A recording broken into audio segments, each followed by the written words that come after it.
Hey everyone. Oh. Oh. We begin the stream right, apparently. With the kick With a in. little hair on your head. Welcome to Books and Brew. His whole head is hair. Got one long white hair there. Welcome to Books and Brew, everyone. Conveniently located within the main capital of the Estivus domain, within the city of Alrek. You were supposed to do it like this. So you just take it out like this. Oh. Well, we should give context to what we're doing right now. Yeah, I was trying to figure it out. If you guys don't know, we are doing a giveaway. We've collaborated with Mithril Armory.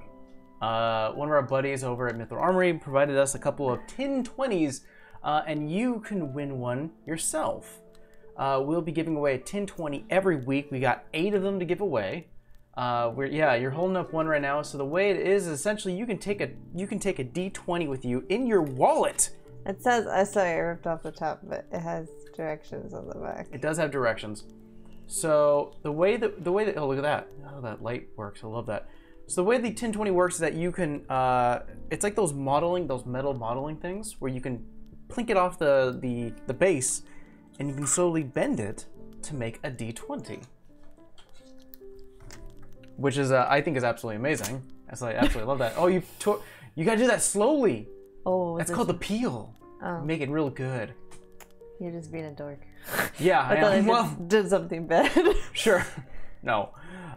So, a lot of crazy things have been happening last week. Obviously, we've been taking a little break at Magic at Mosted. Oh, yeah. You should have told me. I would have stayed quiet. It's not ASMR. No, but it's like that satisfying thing. Clip it out of the sheet. Well, you're supposed to clip it. It just doesn't come out. You can either or. I've seen a video actually showing you what to do. Okay, buddy.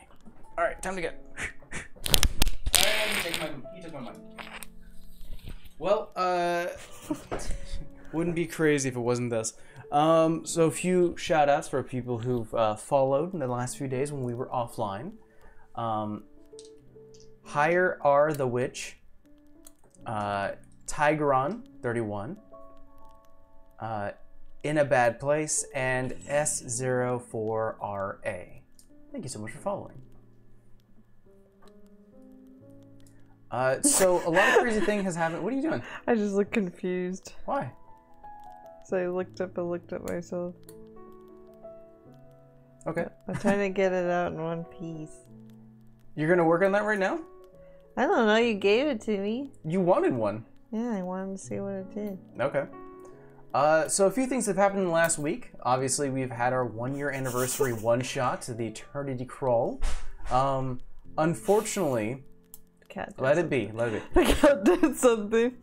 Unfortunately, I was rewatching the VOD, and half of the audio was bad. Do you still hear us? We can hear the ladies. Ironically enough, you can hear the ladies just fine, but the fellas, me and Steve, who are sharing one particular microphone, it was not working. I had to go through our tech thing, and I kind of understood why after the end. I felt a little disappointed because I was like, man, no one told us anything.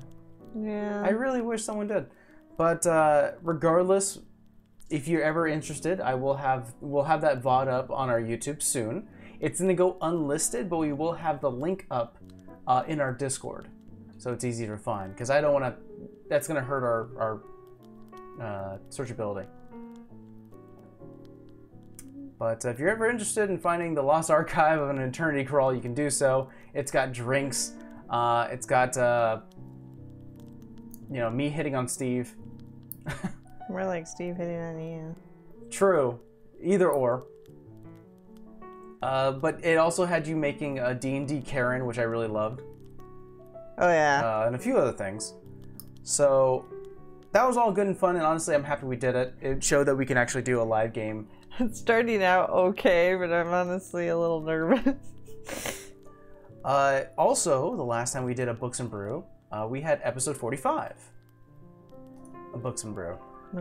We could technically get into a recap of episode 45, but... You mean session 45 of Mostad. You said 45 of Books and Brew. Apologies. I said last time we did Books and Brew. Oh. We didn't do an episode 45 recap.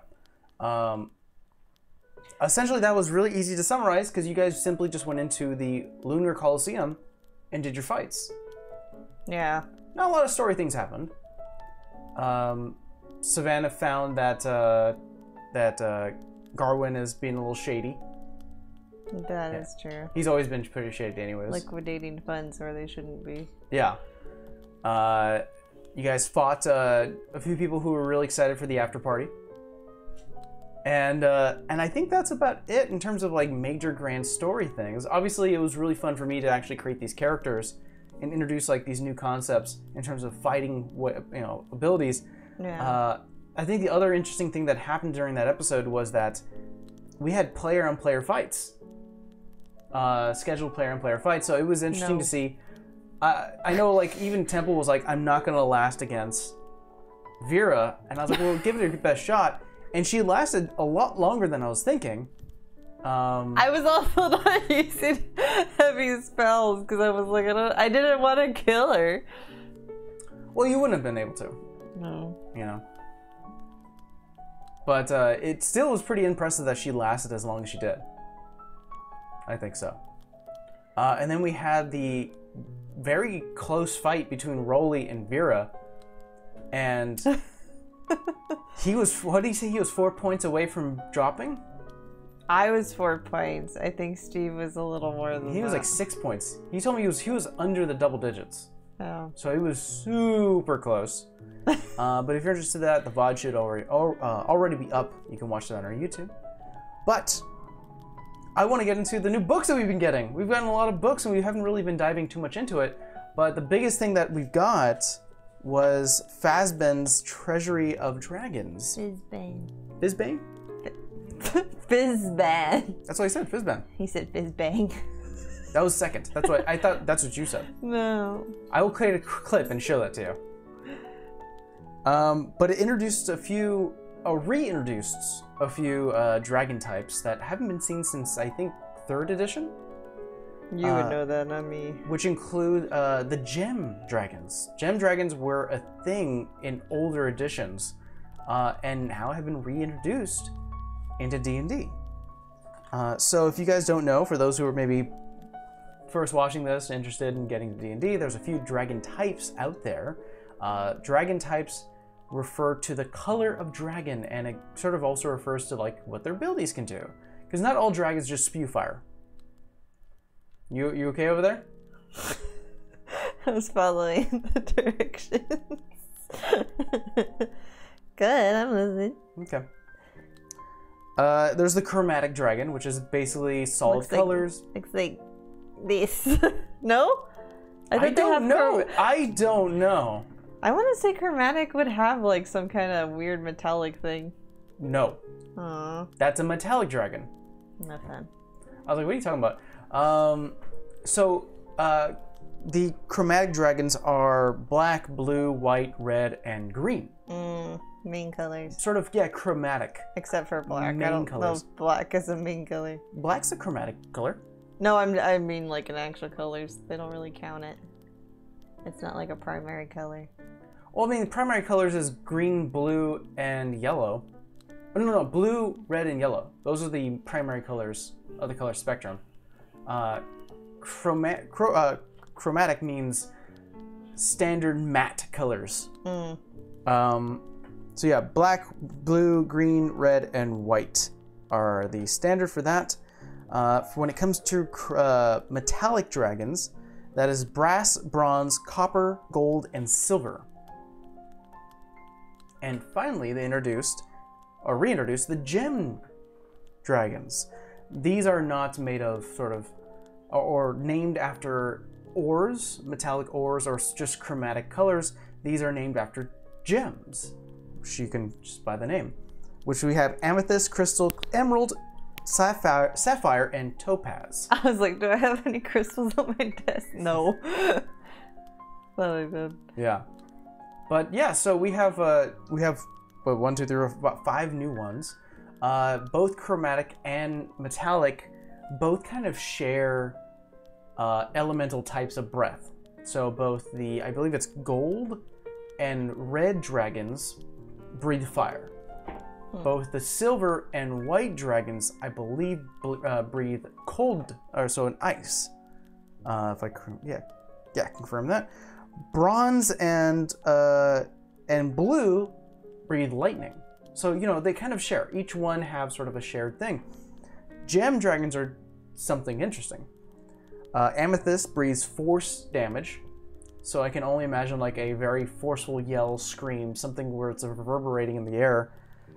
Crystal breathes a radiant breath. So it does radiant damage. Emerald breathes almost a psychic breath. So there's these weird, interesting ways to do breaths now. And if you wanted to, you can make a dragonborn who's a gem. Huh. Yeah. Sapphire breathes thunder. Oh, we got thunder again. Oh, no. Sorry, correction. So blue and silver breathes lightning, which is electricity. Thunder, which we all know, is the sound. Yeah, sound. And topaz breathes necrotic. I don't know. I mean, necrotic energy can be anything really in D&D, but I feel like it's envisioned as dark, and topaz isn't dark. I mean, there's versions of topaz that are dark, but generally it's not. It's probably what they're hoping for then, is to have sort of the darker version of a topaz and letting that be the version they want to go with. Clerics and druids, you can still, a lot of classes can do necromancy and they're not necessarily bad. No. It's just probably looks a little different. It's honestly just the type of damage. Yeah. So there's all of these new dragons to go by. Fizban talks about what these new dragons' layers may look like, because it's kind of there is room for interpretation, but definitely some need of direction, because when you go into a dragon's lair, most of the time they have some sort of theme around it. If you go into a red dragonborn's, here actually we can talk about Mosted. If you go into a gold dragonborn's lair, it has something to do with fire, because they can breathe fire, they can live in fire, they're resistant or immune to fire. So they generally would live in a place where it's kind of warm. And it kind of goes with their element, what they can breathe. How do you do that with force? How do you do that with thunder and no lightning? And how do you do that with radiant? Where do they live? And so Fizban actually offers a few options of what their layers may look like. Maybe with some sort of traps or elemental changes that happens. Because there's actually a thing where if a dragon, let's say I know off the top of my head, if a red dragon decides to make a place their lair, within I believe 100 miles of their lair, vegetation turns to ash.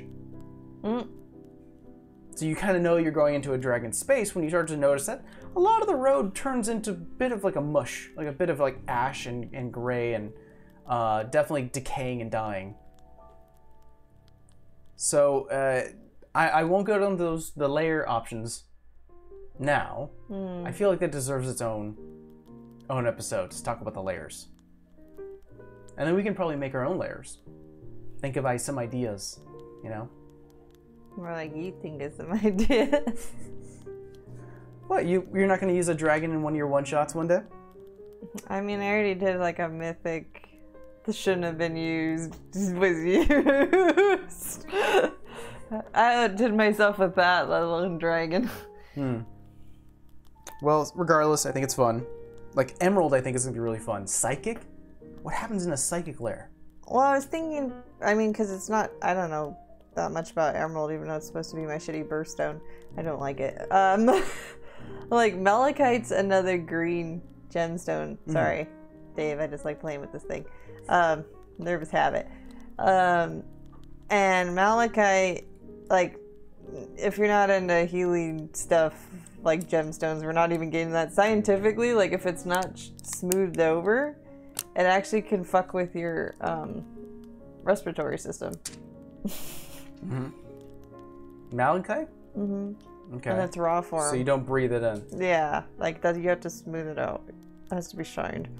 But I was like thinking, I was like, well, what if it's just like in the lair or somewhere, like in like a mill or something, like somewhere that has a lot of force behind it, not necessarily gives off a lot of force. Well, I definitely want to make a whole episode about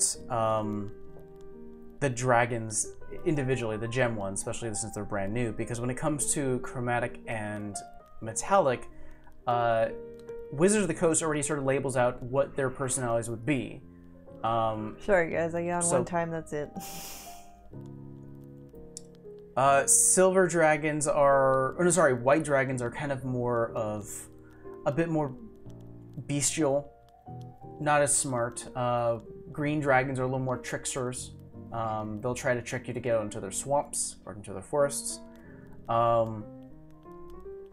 You know, there's different personalities that go with it. Like gold dragons are very altruistic and they reward those who are selfless.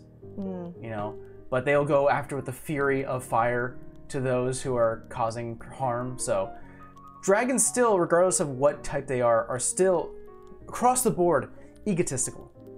It doesn't matter what type of dragon you are, whether you're good, metallic dragons are good generally, or evil, which chromatic are evil. Generally all of them have some sort of ego problem because they're a mythical dragon, all powerful. They can lay waste to a city if they wanted to, regardless of their alignment. If that city is evil, they're going to lay waste to it. Yeah. You know? So there's a bit of an ego thing to it. Gem dragons are neutral across the board. That can mean a lot of things. That means they want to stay out of the business, or that means, oh, you guys killed that town? Well then, if so facto, I gotta kill your town now. You know, and you're like, well, that's bad. And it's like, I'm not bad. I'm just, you guys were both symbiotic, and now you're doing this. So now I gotta even the playing field. There's just a force in nature, which is very interesting. So I would love to dive into them and get what that means, what neutrality means. I don't think I've ever played a neutral character. Like a true neutral? I think it's hard to play a true neutral. Yeah. So you generally swing one way or the other. I try to swing good. Rise was the first dipping my toe into evil. That no one liked. At least character-wise. I had personality-wise, people liked your character. Character, your other characters did not like your character. Yeah. But with a new book, it comes new subclasses. New book, who this? New book, who's this? So there's two new subclasses to look at. There is the Way of the Ancient Dragon for the monk. About damn time. Really? I feel like that would have been like a thing to choose from. A dragon-themed monk thing? Yeah. Like, I mean, I don't want me to be like, I don't want to say it plays in a race or anything, but I feel like, because you can be, to be honest, I've met people or know people that aren't of a certain race that are monks that have studied to be. I think it's safe to say that I think the concept of monk did come from East Asia. Or not East Asia, it's just Asia as a whole. But I'm just like, I feel like that dragons in certain cultures, whether it's Asian or different, are like looked as powerful creatures and sometimes stoic. So I'm just like, I feel like that fits monk because There's a lot of the times they are very much stoic and reserved with all their energy, and maybe you don't think they're gonna do anything, but their capacity to do something to you is very high. So it's like, how is that not a thing? I think it was. Well, first of all, you're right. Yeah, in Asian culture, there definitely is a lot of mythology that revolves around dragons. And there's a bunch of stories around it too. Well, because there's also like not Native American, like Indian culture that also has like a monk thing, and like Buddhist and like other stuff like that. That's why I say like they mesh. They mesh. So that's why I don't want to say point it on race. Just like culturally wise, like there's people that it kind of dabbles back and forth. Comes from Asia. Yeah. So that's why I was just like, well, I don't know. No, I can see that. That's why I'm just like surprised no one's. A few jokes for it. One, now we can finally make Poe the Dragon Warrior. What? It's true! You can make a dragon monk! I know. They all have to be monks. Yeah. I mean, I feel like if I was gonna put them in a class, they would be. In addition to the new monk subclass, we also have a new ranger subclass. The Drake Warden. The hell's that? I think Drake is also another name for a dragon. Oh, so you're like a dragon tamer? Kinda. It's like, how do you want to train your dragon type of thing. Toothless. You could be, yeah. You have Toothless and Poe. Well, actually, you do get a Drake companion, but we'll get to that in a second. Let's go to the monk first. I love Toothless. Not so great on the sequels. I didn't like the first movie. I feel like the first one's okay. But then, like, the second one's really good, and then I don't remember what happens after that. There's like 4 movies, aren't there? There's a lot. Yeah. And then there's like the Halloween one special, not Halloween, a Christmas special, and there's the one where they find his mama, and then like the other, no, like the kid's mama. No, I know. Not Toothless's mama. I'm getting you. And then there's like a dragon that looks exactly like Toothless, but except she's white. She's white. And then it's a girl. they're cute. And then they're love. And then he shows her gum because he has no teeth. Mm-hmm. Yeah. So the monk subclass, the way of the ascending monk. Dragon. Ascending dragon. The dragon god Bahamut is known to travel to the material plane in the guise of a young monk, and legends say that he founded the first monastery of the way of the ascending dragon in this guise. The fundamental teaching of the tradition holds that by emulating dragons, a monk can become more integrated part of the world and its magic by altering the spirit to resonate with draconic might. Monks who follow this tradition align their prowess in battle, bolster their allies, and even can soar through the air on draconic wings. But all this power is in service of a greater goal, achieving a spiritual unity within the essence of the material plane. So, and of course, whenever it comes to any subclass, they give you examples of like maybe what drew you to here to the subclass. There's a few options here, or kind of like your origin. You know, you honed your abilities by aligning your spirit with with a dragon's word, with an world altering power. So in other words, something happened in your town by a dragon, and you started to make use of that. Sorry, I was trying to show you what this looked like. What did it look like? I can't do it now. Okay. When I get it, I'll let you know. Your dragon personality took an active role in shaping your inner energy. Maybe you have a personality of a dragon. Maybe you're super egotistical, but you kind of represent a little bit of sort of a dragon. And now you're trying to... Oh, that's nice. It sticks because of the magnet. The magnet, but then it falls. You know, you studied it. You found a scroll with draconic writing. You know, after a dream featuring a 5-headed dragonborn, you awoke with the mythical breath of a dragon. There's a lot of ways you can make it that you are dragon infused in a way. Oh, question. Sorry for the yawning again. Because isn't it like a dragonborn is like a dragon and a human, right? No. What is it? Dragonborn. Because I thought technically like dragons could have a human form. But, Yes. like, technically, can't they, There's things called half dragon. There are a lot of different dragon family types. Kind of like, the gods. Bunch of demigods. Dragonborns are considered humanoids. They are not of a... Generally, they're not of a dragon and a human. It's more along the lines that in your ancestry, that happened. Oh, so you're not direct, but somewhere there was. Yes. Okay. And I have to look it up a little more, but you can technically, if you really wanted to, you can be like, yeah, my father's a dragon. It's up to the DM. Well, I would just say for this specific thing, because it matches so well, you could, like, Sure. you know how a genasi could be technically a kin of a genie, but doesn't have to be. Yeah. Like, same thing. Well, we're talking about, this is for a monk. You're talking about dragonborns as a whole. Yeah, but I'm saying because you were saying that I'm saying because you were saying Jesus. But I was saying because your statement about, like, oh, the ability is like you were with a dragon or something. I'm like, what if you were just related to one and that's why you have that? Why you have what? Because you said you could have breath or something. I think it's more of a metaphor. Okay. Yeah. Well, when you do take the subclass, which comes at level 3 for monks, you can learn the first ability, which is the Draconic Discipline. If you fail a charisma, if you fail a persuasion or intimidation check, you can use your reaction to reroll the check. This is once again because dragons are very egotistical, very charismatic, whether that means they're intimidating or very persuasive. So you can sort of hone a little bit of that energy and emulate a little bit of the dragon by sort of reinforcing if you fail, your point. If you're trying to be intimidating or persuasive. You can do this once, but you can't do it again until you take a long rest. Makes sense. And besides, you're not really using your reaction on social cues. So if you're trying to intimidate someone, you can go, I'll just reroll it. So you get one free reroll.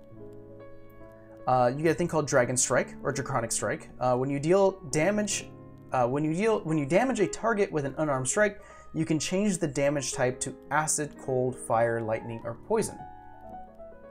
So you can do, as a monk, you're hitting with your fist all the time. So it's pretty cool that if you find out someone is weak to fire, you can just go, all my punches are now fire. And you get to choose. It's not you're locked in. You can change it up, and you're like, one punch is fire, the other punch is ice, and the last punch is, poison. For all your blows, I do one more. What's the other one? Lightning. Hiccups. Hiccups? Yeah, I had a hiccup. Oh. Last thing you get from your Draconic Discipline is the Tongue of the Dragon. You can learn, you can speak, read, and write Draconic. Or another choice of language if you already speak Draconic. So you get another free language, Draconic, unless you already speak it. Which is not bad. I feel like not too many people take it because you don't figure you're going to need it. The one guy that does speak it, you're like, oh, well, it finally came in clutch this whole campaign. It always comes down to one thing, though. I mean, unless like your DM's draconic heavy. Yeah. And puzzles or whatever, but like I don't feel like it's a typical language that comes up. I think you guys ran into a few draconic sayings and words and symbols within. Yeah. Within the. But it was also because it was like that type of puzzle. Like they all had like it was language. It was a language puzzle. So I mean, like other than that, I don't feel like even in all the campaigns we've played, it doesn't really ever come up much unless like that's just how your game is. Yeah, it's very situational. The other thing you get at level 3 is called the Breath of the Dragon. You can channel destructive waves of energy like those created by the dragons you emulate. When you take the attack action on your turn, you can replace one of the attacks. So essentially, you can punch. If you can do multiple punches, you can replace one of those punches with a breath weapon, an exhalation of. Did I say that right? No. How do you say that? I don't know. Regardless, you can do Exhale. Asian. There's an A-A-T-I-N, of draconic energy, either in a 20-foot cube or a 30-foot cube, within a 5-foot radius. So you can kind of get a lot of good people if you need to. You know, if you're being surrounded, you can go punch, and then pull back and go right back into it. You can choose the damage type. You can do acid, cold, fire, lightning, or poison. Each creature must make a dex save against your key. Basically the same DC you would do for Stunning Strike. They take, the damage they take is equal to 2 rolls of your martial die, which again, as you're a monk, your martial die, which is your unarmed strikes, get stronger and stronger as you start to level up. Mm. So that's all at level 3. Any thoughts? That's a lot at level 3. It kind of is, yeah. But you don't have that many key points, I don't think, at level 3. You only got 3. Yeah. I mean, none of these are costing key points. No, I know. I'm just thinking if you wanted to go OP with it, like, you're gonna run out. Well, I mean, none of these cost key points. No, I mean, like, just, like, if you wanted to do that and then, like, a bunch of attacks, like, where somebody would argue this at level 3 that this class is OP. I feel like there would be some situations that you could debuff this person. I don't follow. Fine. Keep going. I'm trying to follow. I want to break it down because I'm trying to think of it. This is a level 3, meaning that you have 1 attack, and as a bonus action, you can hit again. Yeah. And it says you can replace 1 of these with an exhaust breath. So it's just a punch. It's just replacing a punch, and you can only do it to 1 of these. Mm. So at level 5 at this point, you can do punch, punch, flurry of blows, punch, punch. So you can do 1, 2, 3 breath weapon. And it's just replacing 1 of your punches. It's not that it costs key. It's just you're doing a cone of damage. Although I will argue, what does even this out is that if you do the breath weapon, you probably can't do Stunning Strike. Because it's not an actual melee attack, it's a cone. Oh. It's a cone attack. So you are giving up 1 extra chance to do a Stunning Strike for extra damage on multiple people. So I think that's where it evens out. At 6th level, you get an ability called Wings Unfurled. When you use your Step of the Wind ability, which again does cost a key point, makes you dodge or disengage or dash. You can unfurl spectral draconic wings from your back that vanish at the end of your turn. So during that 1 movement or during your turn, you can now fly equal to your walking speed. That's pretty good. Yeah, I mean, we both know that monks' general walking speed is pretty fast. So now that you actually have a vertical access, which is pretty good. But at the end of your turn, you're dropping. I think you would just use it to be up high, like to get up somewhere. Mm-hmm. Although I just thought of another thing. I think at this particular level, 6th level, you also have slow fall. So if you really wanted to, you can calculate how long, because slow fall... Slow fall is a reaction, though. No. No? Just happens. Oh, it's feather fall. Yeah, you're thinking of feather fall. So if you really wanted to, you can calculate, because slow fall gets better as you level up. You can calculate how high you can go to survive, get away from danger if you needed to get there, and then at the end of your turn, you start to drop, and you're like, I drop, no damage. Slow fall. Forgot about that. Monks are broken, man. If you play them right. Yeah. You can use this feature a number of times equal to your proficiency bonus. So obviously, the more you level up, more times you can use it. I guess that is a little limiting, though. Because not only will it cost a key point, you also have a limit of how often you can use it. That's very limiting. Just for that. Yeah, and just for a quick end of your round I mean, that's Flight. how I felt like with the wings with the ASMR thing. I say ASMR, I don't say ASMR, people, sorry.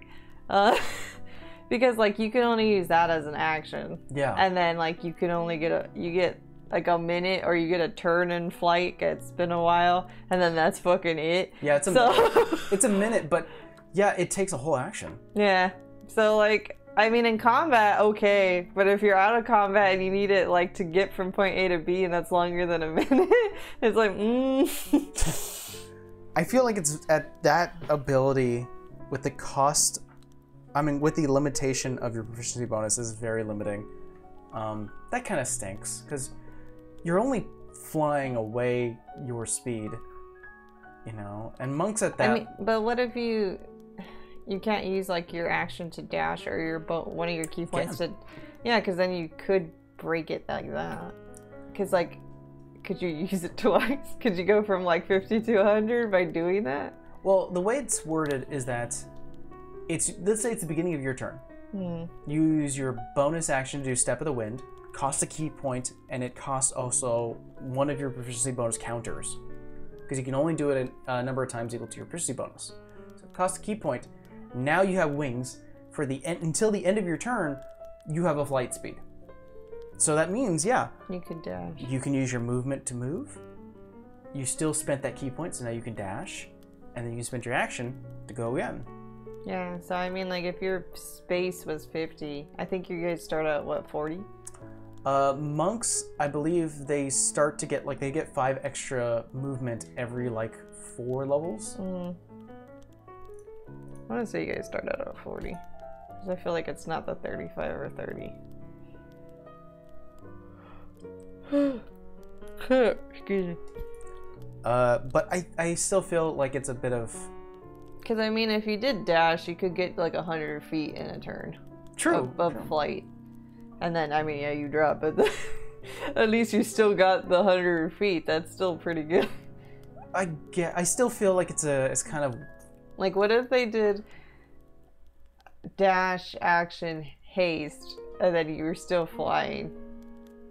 Like, could you do all that? Flying? Well, again, of course. Yeah.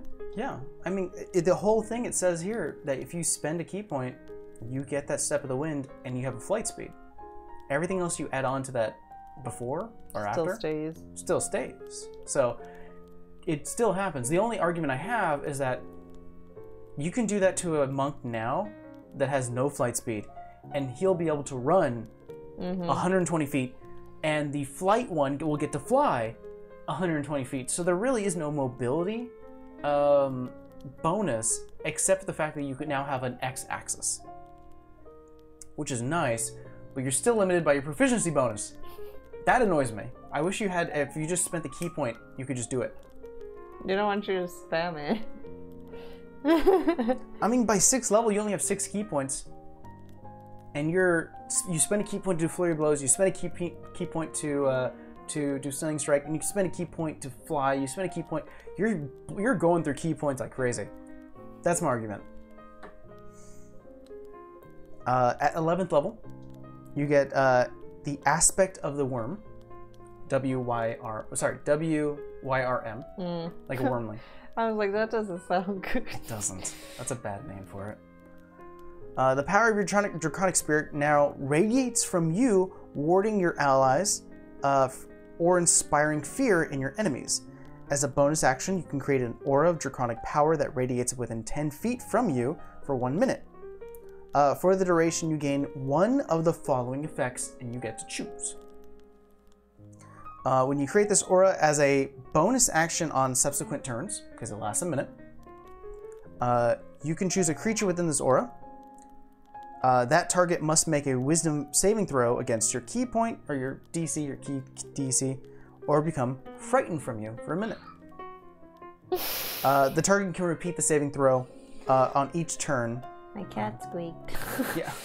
So, dragons have this innate fear ability that if you get close to them or near them, you get afraid.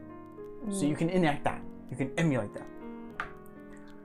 So that's your frightful presence. The other option you can do is choose a damage type when you activate this aura. Acid, cold, fire, lightning, or poison. You and your allies within this aura now have resistance to that damage. That's pretty cool. That's actually pretty cool.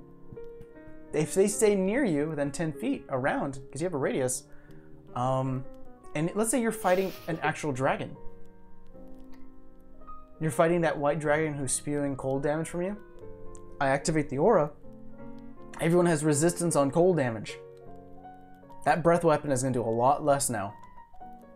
Still a lot, though, but yeah, it's a good buffer at least. Yeah, I mean, are you going to sneeze at it? No. No. I'm just saying I've had to fight a couple of dragons.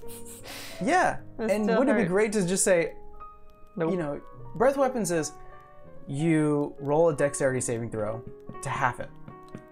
So let's say you half the half. Half the half. And then if you're already... Oh no, you don't get double resistance, but you can double that. You can half the half, which is pretty nice. I was going to ask if you got double, then I was like, I don't think you do. No, unfortunately you can't. I was thinking like a tiefling versus a fire dragon, like a red dragon with this aura. You don't count your natural resistance and the resistance given from this and count that as double. It's simply, you get resistance, you have it. Make the dexterity saving throw. Hopefully you can half it again. That's actually pretty nice. And I find it funny because you generally don't want people running from you as a monk. You kind of want to get up and close. So the frightful presence is nice, but then you have to run after them and get up again. You have to use that fly. Right. And the last ability you get is level 17, the Ascendant Aspect. Because again, this is the way of the Ascending Dragon. Your Draconic Spirit reaches its peak and you gain the following benefits. You get an augmented breath when you use your key point when you use the Breath of the Dragon ability that you got at level 3. You can spend 1 key point to augment its shape and power. You can now extend the cone to 60 feet or 90 feet. Holy crap. That is a lot of space. Your choice, and each creature in the area takes damage equal to 4 rolls of your martial art die on a failed save, or half of that on a successful save. So at level 17, I think you're rolling d10s. So it's 4d10 to any creature within 90 feet. Cone. You're a mini dragon. You're a mini dragon. That's insane. 90 feet is a big cone. Is that your big cone? Yeah. That's only one benefit you get. You get another one. You get a total of 3. You get blind sight. You gain blind sight up to 10 feet. Within that range, you can effectively see anything that isn't behind total cover, even if you're blinded or in darkness. Moreover, you can see invisible creatures within that range unless the creature successfully hides from you. So, dragons have true sight. Now, it's kind of hard to trick a dragon. All of them do? I think ancient ones do. I have to double check, but I know that really strong dragons have true sight. I was like, I don't think all of them do. So it's really difficult to get one off on a dragon, and this is sort of you now at your highest peak of dragon spirit, and you kind of have a emulated version of it. And the last ability you get is Explosive Fury.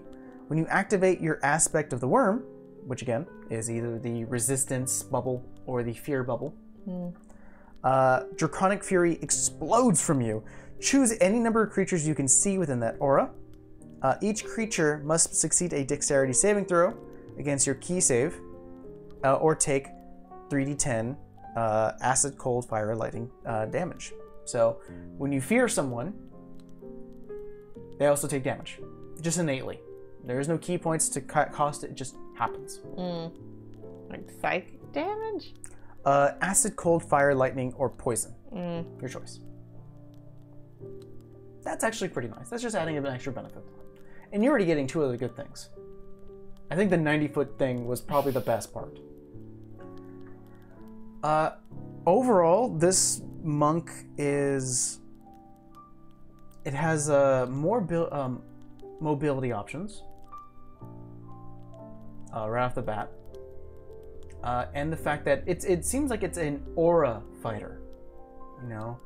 You can do an area effect damage just for free as your breath weapon, in opposed to one unarmed attack. Yeah. So this is very much like, oh, you're fighting a bunch of small guys and you want the monk to take them all out? He can do it a lot easier now just by breathing on them. Would you make a dragon monk? Maybe.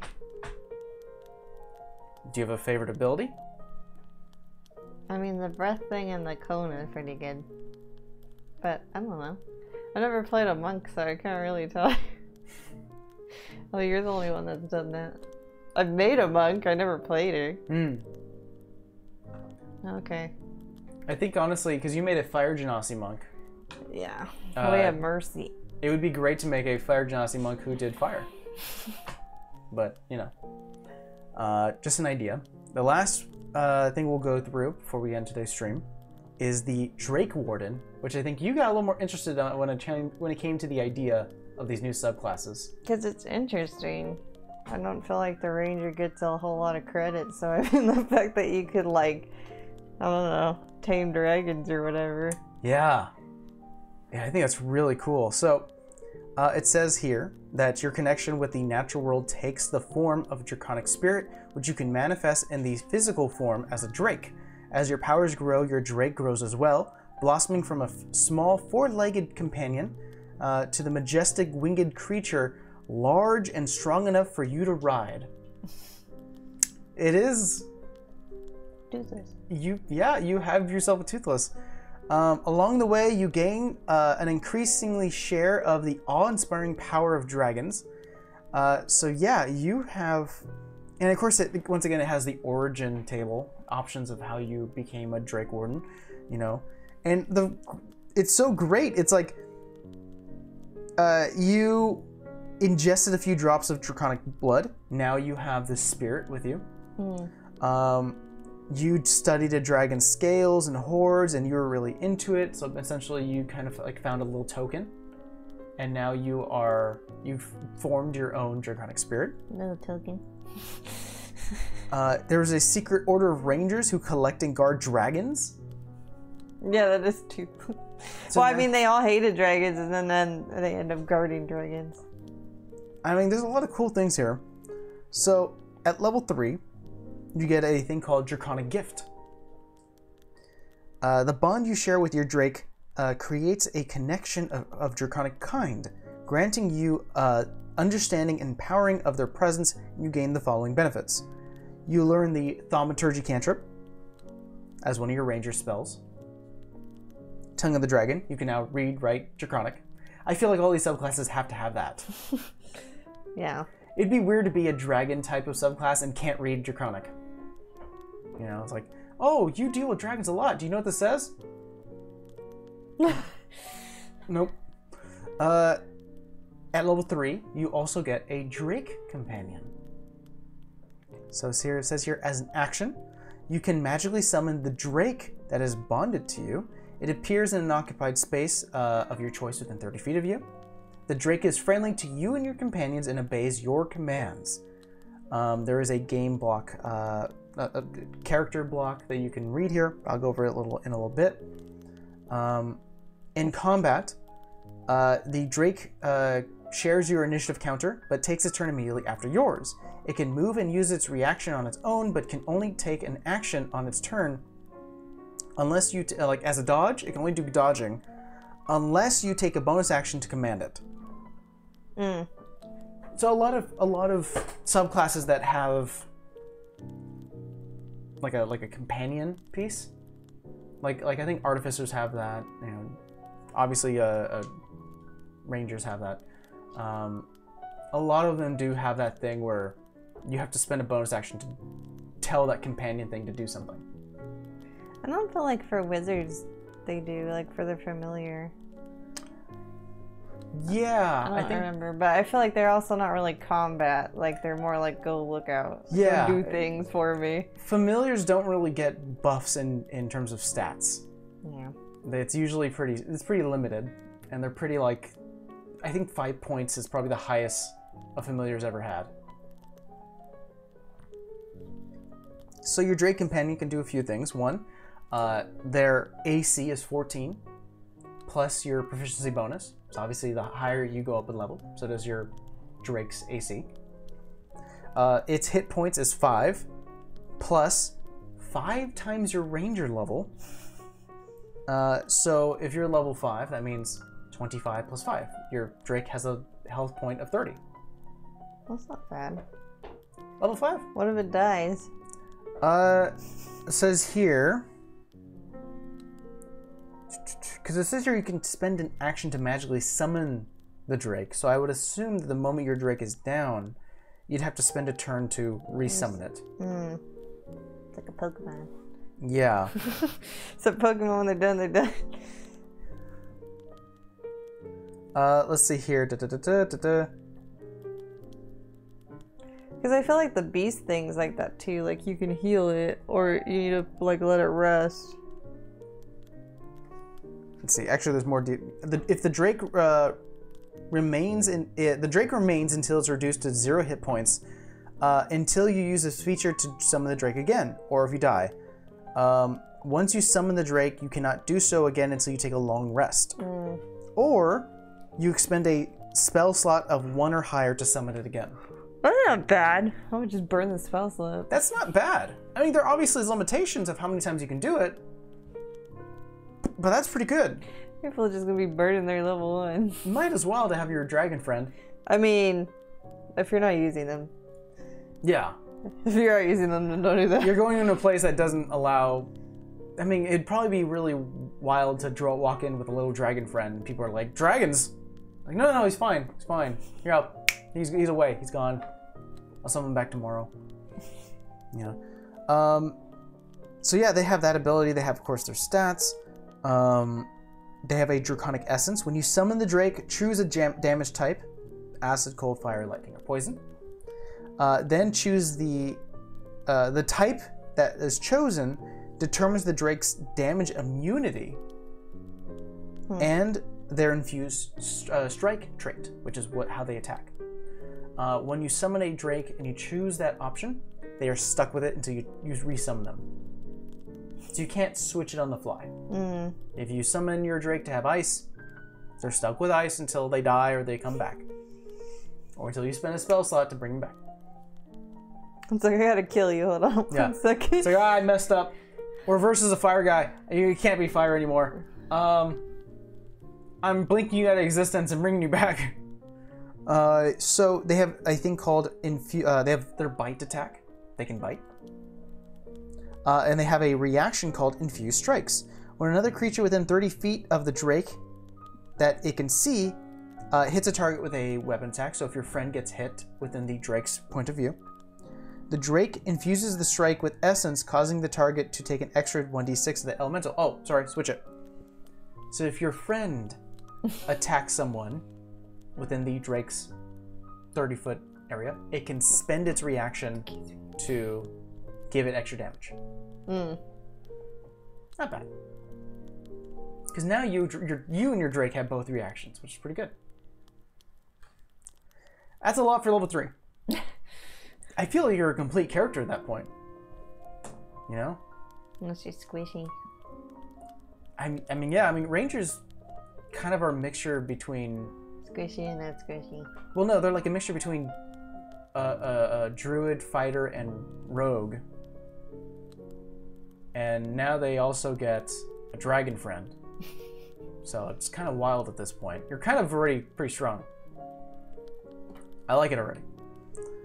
At level 7, you get an ability called Bond of Fang and Scale. Your bond with your Drake intensifies, protecting you and stroking the Drake's fury. When you summon your Drake, it grows wings on its back, so no longer is it just a quadruped. And now it's a quadruped with wings. And gains a flying speed equal to its walking speed. In addition, While your Drake is summoned, you and the Drake gain the following benefits. So it kind of encourages you to have your Drake out. Yeah. And you get a bunch of benefits. Drake mount. The Drake grows to medium size. So I guess it was small before? Yeah, small. It just grows as you get leveled up. Yeah. So at level 7, instead of it being small, now it's medium size. So now it grows large enough where you can ride your Drake. While you're riding your Drake, it cannot use the fly speed of...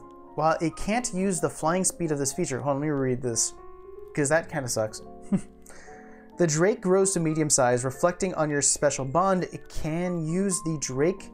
You can use the Drake as a mount if your size is medium or smaller. While you're riding your Drake, it can't use the flying speed of this feature. Oh, so it's not big enough to fly with you on it, but it can be your horse.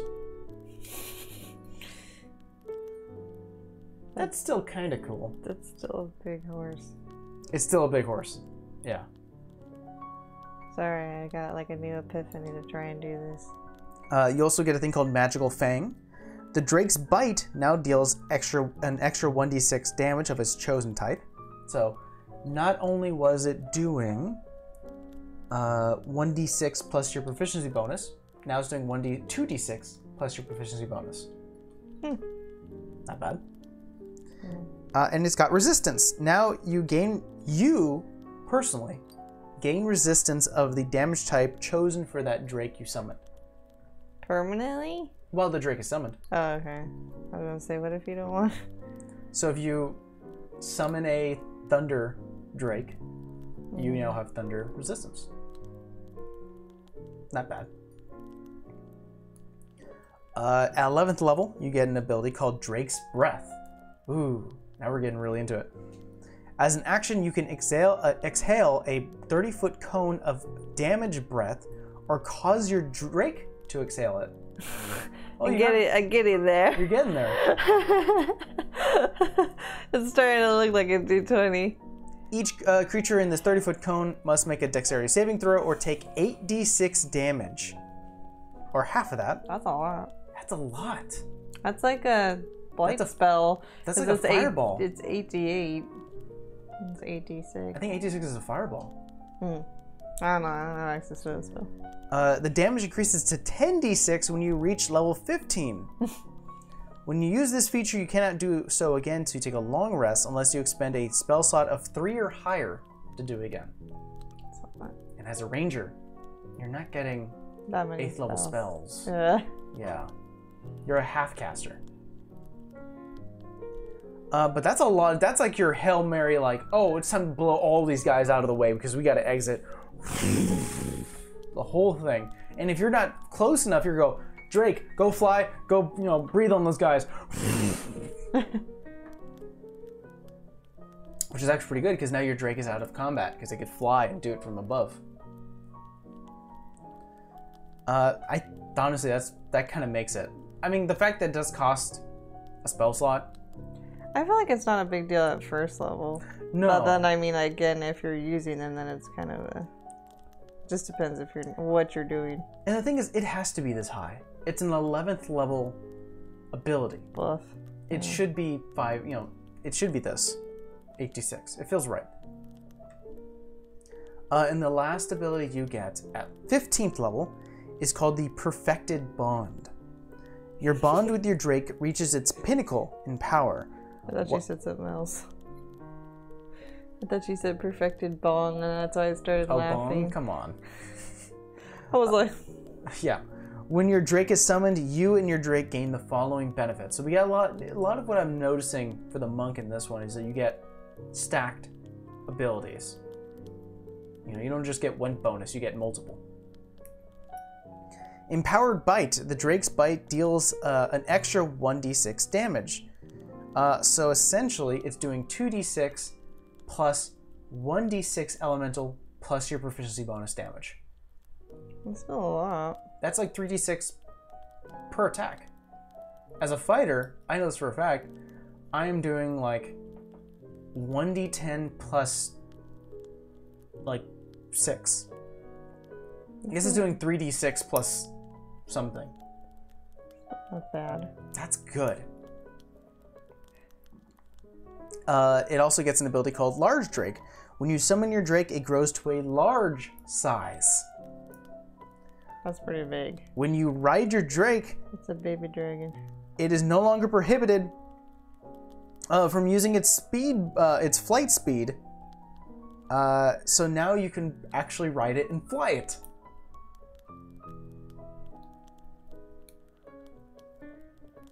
I thought I was getting somewhere. And lastly, you get reflective resistance. When either you or your Drake takes damage while you're within 30 feet of each other, you can use your reaction to give yourself or the Drake resistance to that instance of damage. And it sounds like the emboldening bond thing. This does feel like the emboldening bond, but it's only for you and the Drake. No, I know, but I mean, it's still kind of mirrors the same thing. You can use this reaction a number of times equal to your proficiency bonus, and you regain all uses when you take a long rest. So, if you're about to be hit, you can use your reaction, give yourself that resistance. If your Drake's about to be hit, you can use your reaction, because it's all about your reaction, not your Drake's. This is you. So, and that are the subclasses for Fizzban. I didn't know there were subclasses in there. I just figured there was dragons. I only looked through some of it, even though I'm the one that ordered the book. Well, there's actually a few other things here that we can get into next time, and I can hint a little bit of what it is. There are new spells. Oh, of course there is. Yeah, there is 1, 2, 3, 4, 5, 6, 7 new spells, including one Druid Sorcerer Wizard spell called Draconic Transformation. Yeah. Polymorph this. You know what I mean? I love it. By the way, you might want to look this over for your own character. Yeah, you were a bun. Because it is only a Draconic Transformation is a 7th level spell. Oh, for druids? Mm-hmm. They also have another one called Summon Draconic Spirit, which is another druid spell at level 5. She's surpassed those levels. She'll be fine. This is going to be amazing. Nick's going to be like, nah. Yeah, he's like, what spell is that? It's like, it's in Fizzban. What? Yeah. It's pretty cool. So I did read a little bit of the dragon magic, but we'll get into that next time. In addition to that, and I'll go and tease this as well, in addition to the new magic spells we can cast, there are some lovely magical items, which I wanted to save for when we get closer to Christmas for that magical bin that we can jump into and check out all the new magical items we have in our books. So I think that'll be really fun. And then lastly, the thing that they also added was draconic gifts. So if you were creating your character and you pass a big bad baddie, or you go to a milestone, and instead of giving you gold or a magical item, you're given a gift, you get kind of bonuses. So you can get a draconic gift, which is I think that's actually a good reward too, because it's Depends on permanent. what the gift is. Well, I mean, a lot of them are pretty much bonuses, and they're permanent. And they don't cost like you don't have to attune to them. You know, they're not an item you can lose. They're just like an ability. Just you get a brand new ability. I've been giving you gifts all the time. I just never knew it.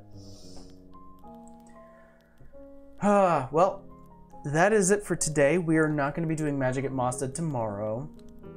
For the holidays. How come again? Holidays. Stephen Temple aren't here. Right. Yeah. Why again? Why again? They've got their personal thing. Because people actually spend time with their families, Michael. Yeah, that's true. We tell them to go around our schedule, and then we didn't realize other people don't do that too. Yeah. So, yeah, we won't be going Magic and Mazda tomorrow. However, during the month of December, which we'll be pretty skipping much there. a few sessions, unfortunately. It's going to be a break time. Yeah, it's going to be a lot to do with holidays and just stuff happening. So let's see here. The 5th will be here. The 12th we won't. Wait, I'm looking at Fridays. 6th will be. I'm looking at November. Jesus. Yeah. All right. Let's reset. Let's reset. Saturday, December 4th. Where it will be here. We'll be here. Magic Mazda. 11th we will not. Well, hold on. The 4th will be here. The 5th will have a one-shot, which is going to be Stop Testing, which is our sort of a really quick and dirty non-D&D one-shot, which I'm really excited to do. Yeah. And the 19th, we will also have a Christmas one-shot. Yeah, so the 4th, the 5th, the 12th, we will be here for a special DM'd run one-shot. It's a Christmas one-shot. Oh, no, that's on the 19th. The 19th, not the 12th. We have things on the 12th. Right. The 11th and 12th, that's a completely off day. So essentially, we're out. Magic and Mosted will not return until probably next year once the first week of December is done. Because 11th, 18th, and 25th. 25th is obviously Christmas, which us four major players do celebrate, so we're not going to be here. And then the 1st is another Saturday. I don't know. That's up in the air if people have plans. I think we're okay as far as playing, but we got to check with the rest of our players. But yeah, so like you'll get episode 46 on the 4th, and then man, that's it. Well, that means one thing. Oh no. What? It's got to be a cliffhanger. That means it's got to be the biggest fucking cliffhanger you've ever fucking seen. We might try and squeeze something in there. I don't know, on a Sunday. We might. Like I was saying, that was a pretty big gap. On the 26th, maybe. Who knows? But regardless, there will still be content for you guys in December. Yeah. We have 2 one-shots that you can mull over. That'll be really fun to do. And then there's going to be the holidays. So you may be busy anyways. And regardless, I'm going to use that time to... I've already used so far our breaks that we've been getting from Magic and Mosted to sort of step away. I haven't been writing for Magic and Mosted a lot. I've been doing notes here and there to refresh myself. I have been going at... for the last Q4, I have been going at 11 for a few months now. And it definitely has taken its toll. So I think this break is worth it. Yeah. We're going to get some... We're just sad that we can't play. I know. I'm going to have some fresh new ideas. That's going to be really fun. We will have a January one-shot. Yeah.